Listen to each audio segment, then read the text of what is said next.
Bonjour et bienvenue à tous sur le web. Vous regardez i24 News et c'est l'heure de votre magazine le plus connecté. Au programme aujourd'hui, Wikileaks publie sur Internet les mails de John Brennan, le directeur de la CIA.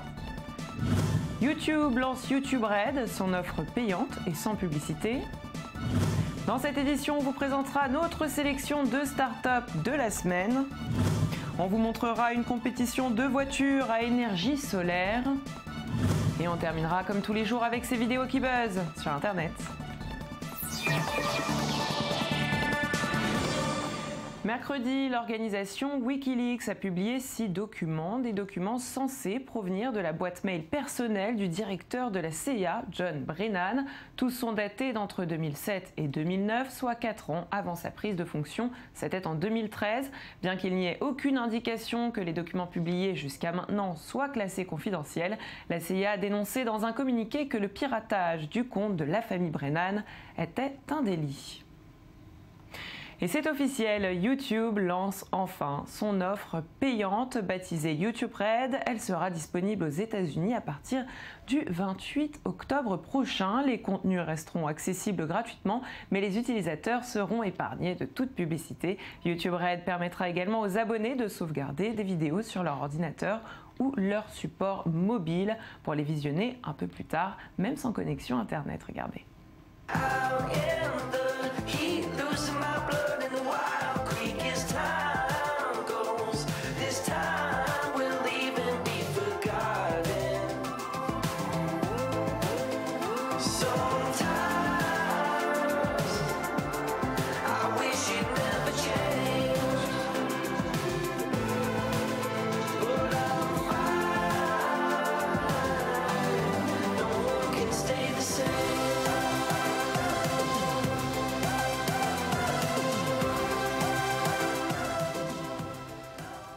Et la bataille s'achève entre les géants du cinéma et la version web de Popcorn Time, menacée par le lobby du cinéma américain et souffrant d'un manque de ressources évident. Eh bien, la plateforme vient de fermer ses portes, les portes de sa version navigateur, et ce après 3 jours de fonctionnement. Je vous rappelle que cette application a été créée par un jeune Serbe de 15 ans et qu'elle permettait de visionner des films, séries et documentaires aussi facilement que sur n'importe quelle plateforme de VOD.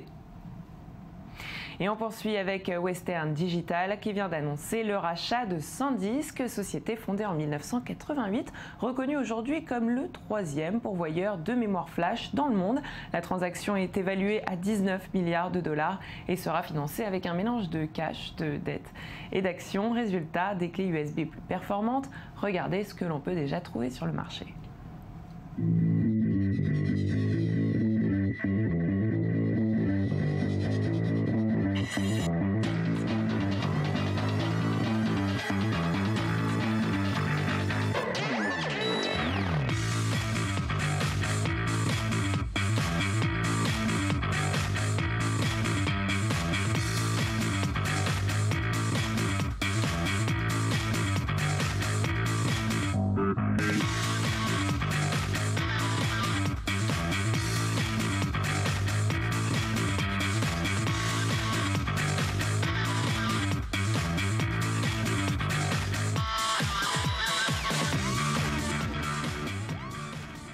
Et selon Globes, Microsoft serait sur le point d'acheter Secure Island, une entreprise de cybersécurité israélienne. Secure Island a été fondée en 2006 par les frères Aki et Yuval Eldar. La société a développé une technologie qui permet de suivre les documents d'une organisation sur Internet. Cette acquisition sera la 5e acquisition israélienne de Microsoft cette dernière année et la 3e société de cybersécurité israélienne qu'elle rachète. La dernière en date était la société israélienne Adalom pour une valeur de 320 millions de dollars. Voilà, c'était l'essentiel de l'actualité 2.0. Place à notre petit tour du monde des meilleures startups de la semaine. Et avec nous pour parler start-up, j'ai le plaisir d'accueillir sur ce plateau Sarah Koskiewicz. Désolée, je suis perturbée aujourd'hui, Sarah. Vous venez toutes les semaines nous parler de ces start-up, de superbes inventions. Et on commence tout de suite avec Udway. Udway qui se trouve en Californie.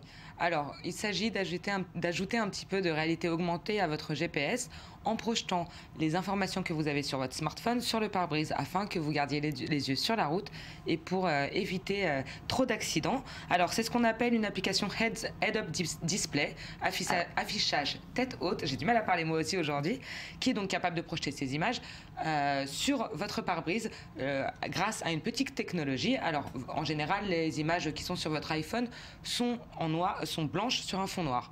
Si vous mettez avec Headway, si vous mettez votre iPhone sur votre pare-brise, sous votre pare-brise, sur la plage avant, ça va projeter les images sur votre pare-brise. Ça évitera donc de tourner la tête, de baisser les yeux par exemple, pour conduire ou pour regarder des informations GPS ou accident de la route, typiquement comme un produit comme Waze. Tout ça à partir de son iPhone. Absolument, tout ça à partir de l'iPhone.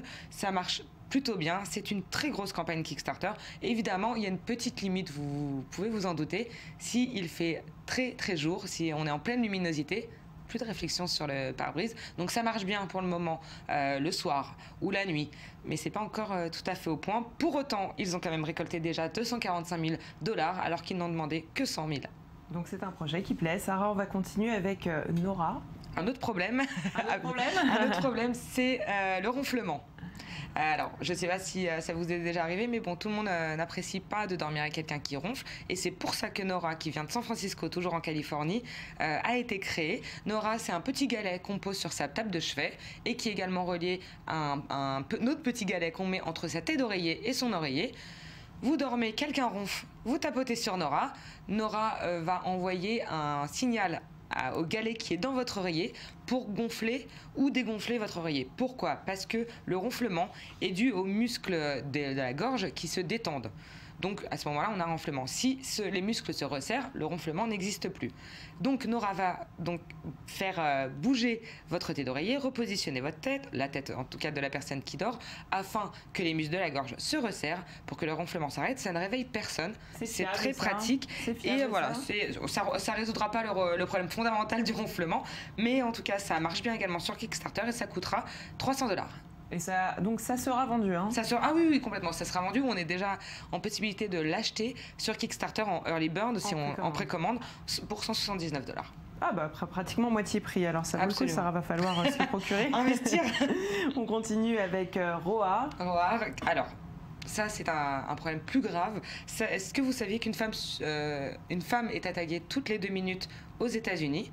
Et c'est pour répondre à ce problème-là que Yasmine Mustafa a créé Athena, ou Roar, qui est un petit système qui permet de prévenir autour de vous quand vous êtes agressé. Alors, ça se met soit en collier, soit ça se clippe sur le vêtement. Ça peut se clipper sur un bijou également. Alors, ça fonctionne comment? Vous appuyez sur un bouton si vous pensez être en danger, en tout cas en danger de mort ou agressé. Vous appuyez pendant 3 secondes sur Athena.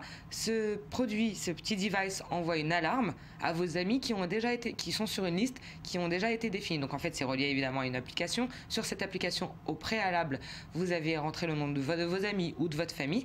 Et ça va vous géolocaliser. Donc vous appuyez 3 secondes. Vos amis ou votre famille reçoivent une notification disant que vous êtes en danger avec votre géolocalisation et va pouvoir appeler la police ou vous géolocaliser.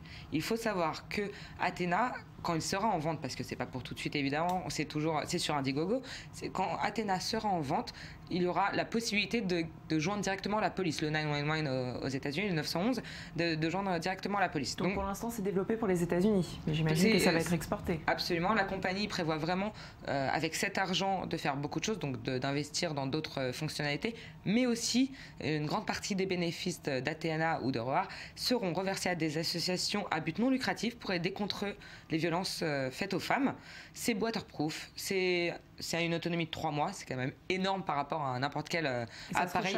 Ça se recharge, ça se connecte en Bluetooth via une application également.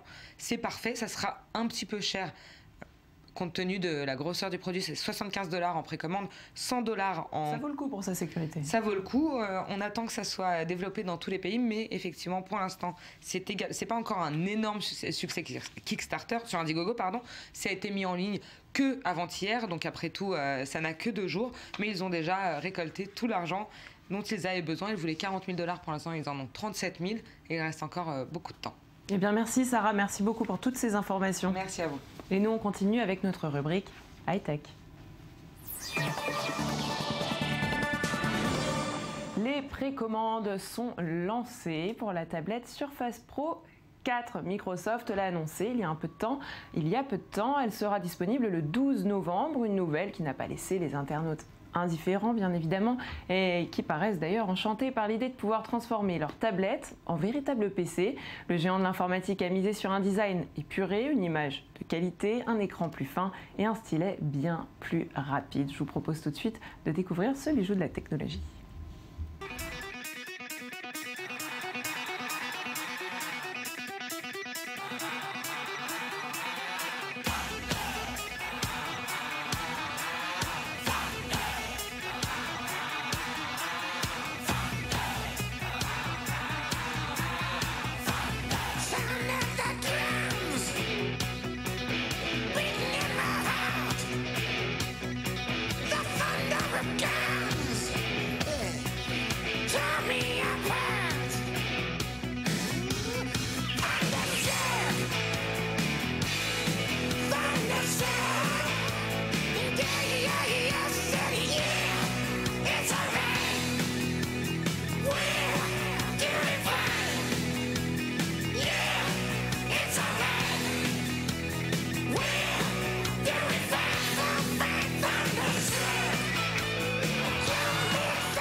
Et cette semaine, dans le désert australien, s'est tenue une course automobile d'un genre particulier, la World Solar Challenge.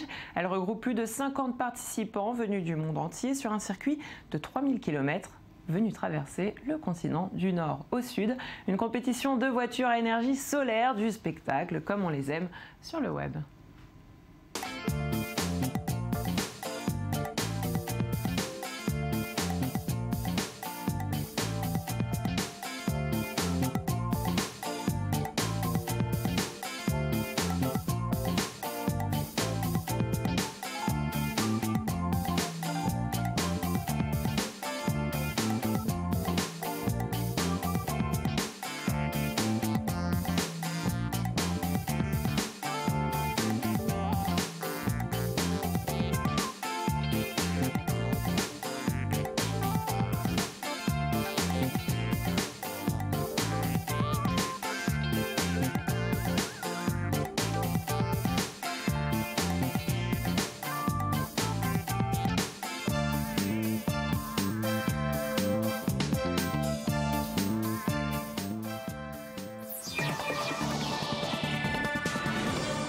Allez, petit flashback. Hier, les fans de Retour vers le futur attendaient avec impatience l'arrivée de Doc et de Marty McFly. Alors à cette occasion, l'acteur canadien Michael J. Fox a essayé pour la première fois les baskets autolassantes du film.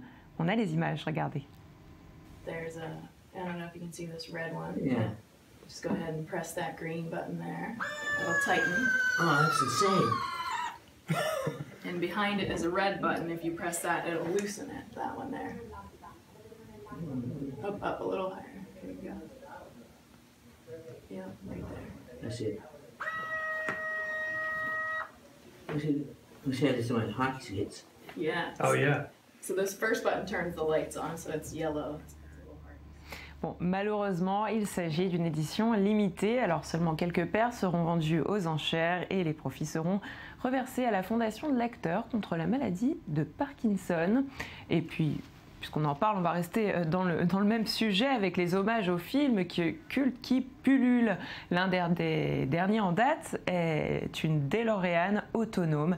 Il s'agit de l'œuvre d'étudiants et chercheurs de l'université Stanford en Californie qui propose une DeLorean baptisée un hommage au film et qui est munie d'un système de navigation autonome. Regardez.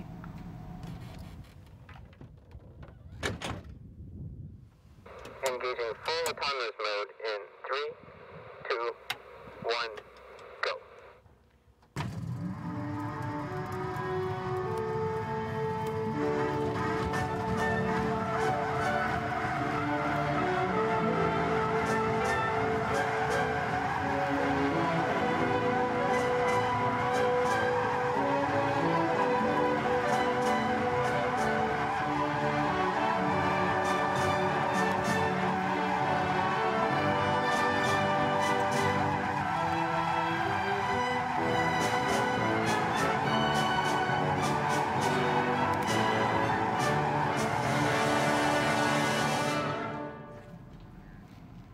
Et sur le web, c'est terminé pour aujourd'hui. Merci à vous de nous avoir suivis. On se retrouve demain, même endroit et même heure pour notre best-of et encore plus d'infos 2.0. Pour le moment, eh bien, je vous donne rendez-vous sur notre page facebook.com/sur le web, le Mag Actu. À très vite.